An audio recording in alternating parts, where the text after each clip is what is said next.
ঘরে না আনলে? হ্যাঁ কি কস? বাজার থেকে আইতে শুন খাইজার নেই জানি খাইজার গোল ফুরিয়ে গেছে গা। কিগুলি 4 দিন আগে 100 গ্রাম খাইজর এনে দিছি, এই খাইজর ভরে গেছে গা। তোরা কি খাইজর দেখি খেলা করস? আমি কোনো খাইজর মধ্যে এনে দিলাম না, আজকে তো তোরা কলের পানিতে তোর ইফতার খুলবি। 4 দিন আগে 100 গ্রাম খাইজার এনে দিছে, এই খাইজার অন্য থাকে না। তুমি একটু কিটটা আমি কম করো। এই এই কিপটা কার কস?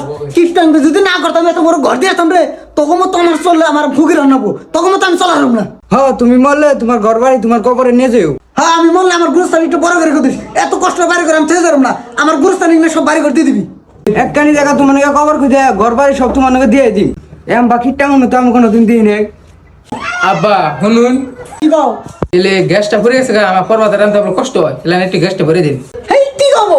ওই রোজার মধ্যে তোমাকে গ্যাস ভরে দিলাম, এই রোজা করতে চাও তোমাকে গ্যাস নাই, তোমরা কেমন আর পাগল করবা খেলা চাও নাকি? দাঁড়াও গ্যাস ভরে দিলাম না, আজকে তো আইসাল বাথরুম না। বাইগান ওই শুনো, কি কও? তোমার বাবা এতে কিটে এই রোজার মাসে গ্যাস ভরেছে, এবার গ্যাসটা ভরে দেবো গেলে গ্যাসটা ভরে দিল না। এমন করে কিটে আমরা একসাথে খেলাম না, তুমি তাড়াতাড়ি বিনো আমরা আলাদা খাও। ওমনি ঠিক আছে, আমি বাবারা কইতাছি।